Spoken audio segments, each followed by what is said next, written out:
네, 앞서서 시장의 반등이 나오기 위해서는 환율 안정이 중요하다라는 이야기를 들어봤는데요. 달러화에 대한 원화 환율이 1,085원대까지 올라와 있는 상황입니다. 이 외환 시장 우리가 어떻게 봐야 하는지 전반적으로 좀 정리를 해보겠습니다. 삼성선물의 정미영 리서치 센터장 모셨습니다. 안녕하세요. 안녕하십니까? 네, 먼저 최근에 우리나라도 그렇고 신흥국 통화가 전반적으로 좋지가 않습니다. 일단 터키라든지 남아공 등 금리를 급격하게 인하를 하면서 여기에 어느 정도 방어 움직임을 보였는데 또 테이퍼링이 추가로 시행이 되면서 약간은 단기적인 미봉책에 그치는 듯한 양상이었거든요. 앞으로는 네. 어떨까요?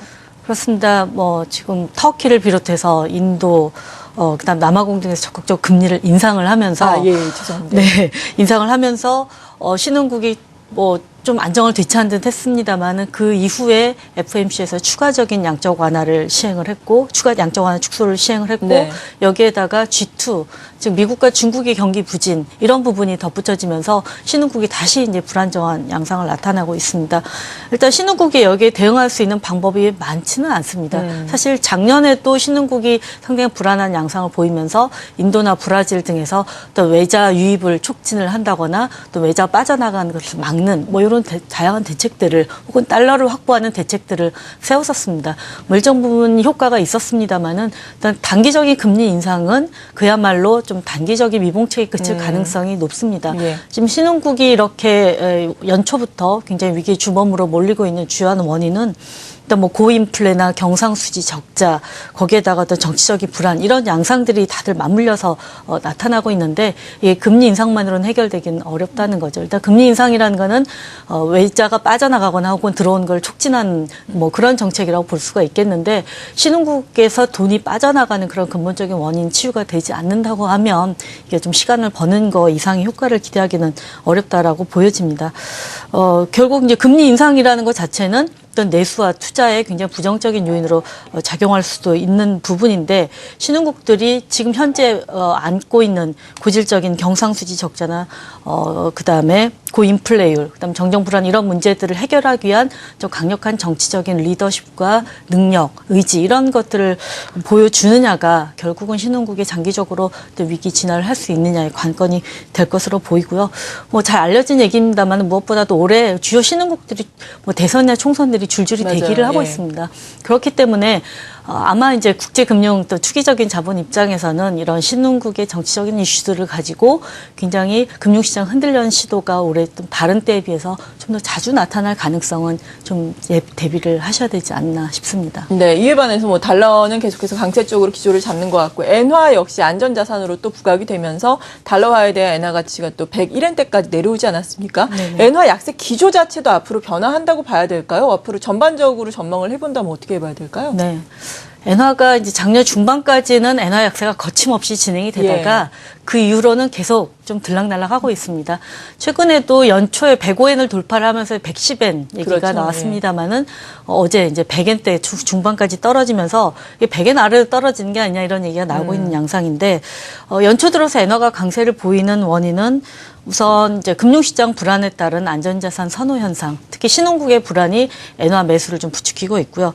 또 일본 같은 경우는 원래 이제 해외 투자 자산이 많기 때문에 금융시장이 불안하면 해외 자산을 매각하고 본국으로 갖고 들어옵니다. 그러면서 엔화 수요가 발생을 하면서 엔화 강세가 펼쳐지는데 지금 이제 3월 말 결산 이런 시기와 맞물려서 또 해외 자금을 팔아서 본국으로 갖고 오는 자금이 좀 늘어나는 그런 측면도 있고요. 또 하나는 최근 들어서 일본이 과연 추가적인 양적 완화를 할 수 있을 거냐 여기에 대한 이견이 대두가 되는 점도 엔화 약세 모멘텀을 약화시킨 변수라고 볼 수가 있겠습니다. 지난 12월에 일본의 소비자 물가 상승률이 1.3%로 굉장히 높이 올라왔기 때문에 2% 달성도 가능하다라는 얘기가 시장에서 일부 나오고 있고요. 또 일본의 무역 적자는 계속해서 확대가 되면서 엔화 약세에 대한 부정적인 측면이 부각되고 있는 반면에 최근에 일본 재무성에서는 그 일본 법인세 인하에 반대하는 등 아베의 정책에서 반기를 드는 그런 모습들도 나타났기 때문에 과연 예정대로 추가 완화 정책을 강력하게 펼칠 수 있을 거냐 이런 의구심이 대두가 되고 있는 부분입니다. 일단 기본적으로 안전자산 선호, 위험자산 회피라는 공식에서 엔화는 이제 강세를 띨 수밖에 없는 그런 구조적인 부분을 갖고 있습니다. 그렇기 때문에 전체적으로는 증시 불안이 이어지고 신흥국에 대한 불안이 나타난다고 하면 엔화 강세가 좀 더 이어질 가능성이 있고 이에 따라서 백엔을 하회할 가능성도 저희는 열어두고는 있습니다. 그렇긴 하지만은 기본적으로는 미국과 일본의 통화정책 차별화가 작년에 비해서 올해 더욱더 두드러진 양상이기 때문에 상당히 변동성은 양쪽으로 커질 수밖에 없겠지만 중장기적인 엔화 약세 국면은 지속이 된다. 다만 단기적으로는 금융시장의 불안에 따라서 엔화의 추가적인 강세 여지는 좀 다소 있는 것으로 보고 있습니다. 네. 그리고 또 시장이 주목을 하는 것이 22회 통화정책회의가 되겠습니다. 여기에서는 기준금리를 인하할 것인가가 관건이 될 텐데 추가 완화 정책이 나올까요? 어떻게 예상하세요? 일단 이번 회의에서는 좀 어렵지 않을까 싶습니다. 예.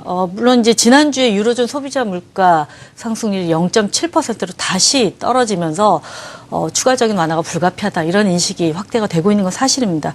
그렇긴 하지만 또 한편으로는 독일 쪽 같은 경우 경제 지표가 굉장히 굳건한 모습을 보여주고 있고 어제 유로존의 제조업 PMI가 발표가 됐는데 뭐 그리스도 50선 위로 올라서는 등 전체적으로 굉장히 더디지만 좀 경기 개선 흐름이 나타나고 있기 때문에 유로존 그 당국자 입장에서도 미국이 추가적인 그 테이퍼링을 단행한 상황에서 오히려 좀 미국 유로존의 경기 여건을 좀 더 관망하는 시간을 가질 가능성이 높다라고 보여집니다. 다만 이제 드라기 총재가 좀 유로존 안정에 가장 혁혁한 기여를 했다라고 볼 수가 있는데 네. 이번에도 어떤 문제가 생기면 우리는 반드시 개입을 해서 강력한 조치를 취하겠다. 이런 의지는 분명히 좀 밝힐 것으로 예상을 하고 있습니다. 유로 같은 경우 이제 지난주에 소비자 물가 상승률이 낮게 나오면서 1.35달러가 하향 돌파가 됐습니다. 하지만 이제 신흥국이 또 금융시장이 불안해지면 유로존의 자금들이 해외에서 회수를 해서 본국으로 돌아오는 그런 또 흐름들이 유로화를 지지를 해주고 있습니다. 그렇기 때문에 일단은 유로화는 1.34달러를 지지선으로 해서 어떤 큰 방향성보다는 좀 박스권 등락을 이어가는 그런 흐름을 예상을 하고 있습니다. 네. 달러화에 대한 원화 환율 오늘 또 1,090원대까지 육박을 하기도 했고 지금은 1,086원대에서 움직이고 있는 상황인데 대내적으로 보자면은 또 무역 수지가 예상을 하회한 것도 한몫을 했다고요. 네, 그렇습니다. 이제 1월달 무역수지 흑자가 7억 달러 수준에 그쳤습니다. 근데 이제 이 수치만 놓고 보면 그렇게 부정적이라고 보기는 어렵습니다. 왜냐하면 1, 2월 달에는 우리가 계절적으로 이제 수출이 비수기입니다. 그렇기 때문에 무역수지가 적자로 돌아서는 경우도 좀 종종 있습니다.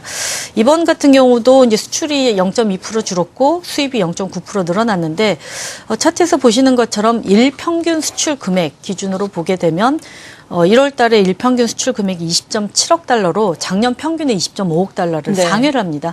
작년 1월 같은 경우에 19억 달러에 그친 거에 비하면은 굉장히 수출이 뭐 나쁘다기보다는 조업일수가 줄어든 영향이 좀 크다라고 계절적인 요인을 봐야 될 것 같습니다. 그렇기 때문에 일단 무역 수지가 흑자 규모가 뭐 예상치를 좀 하회를 한 것 자체가 부정적인 요인으로 볼 수는 없는데 문제는 예. 이제 1월 달에 예상보다 굉장히 금융시장이 불안한 요소들이 동시다발적으로 터지면서 환율 예. 상승에 유리한 분위기가 조성이 됐다는 거죠.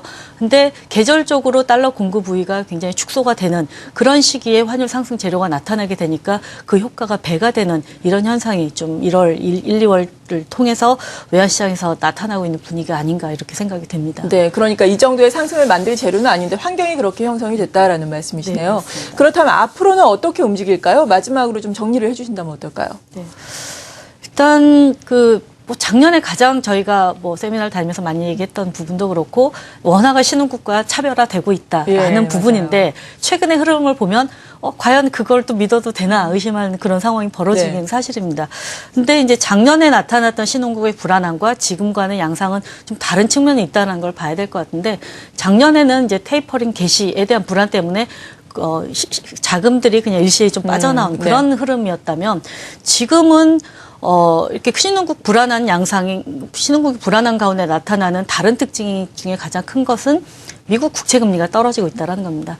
작년 테이퍼링에 대한 기대로 미국 금리가 오르는 가운데 신흥국에서 돈이 빠져나오는 양상이었다면 지금은 오히려 테이퍼링을 개시했음에도 불구하고 미국 금리가 빠지고 있는데 이거는 신흥국 불안 자체가 좀 더 부각되는 그런 변수라고 예. 이렇게 봐야 될 것 같고, 더불어서 신흥국 증시도 작년에 신흥국이 하락할 때는 선진국 증시는 오히려 상승하는 흐름을 나타냈습니다만, 아까 앞에서 이제 다우지수 보신 것처럼 미국 주식 중심으로 해서 미국 주가가 이렇게 빠지고 있는 모습을 보면 전체적으로 신흥국 주가가 너무 올랐다는 것에 대한 차익 실현, 이런 흐름도 같이 맞물려 있는 상황이기 때문에 지금은 어떤 신흥국의 불안이라기보다는 전체적인 좀 위험 자산에 대한 회피, 이런 흐름이 좀 강하게 나타나고 있는 양상이기 때문에 그런 흐름을 생각을 해본다면 달러원 환율은 당분간은 네. 계속 불안한 양상이 이어질 가능성이 높고, 특히나 앞서 말씀드렸던 것처럼 수급적인 측면에서 1, 2월 달은 달러 공급 비수기입니다. 이런 흐름들을 감안한다면 환율은 좀 뭐 1,100원 수준까지 저항선을 좀 넓히는 그런 흐름을 예상해야 되지 않을까 전망하고 있습니다. 네, 이렇게 외환 시장을 둘러싼 이야기들 나눠봤습니다. 삼성선물 리서치센터의 정미영 센터장이었습니다. 감사합니다.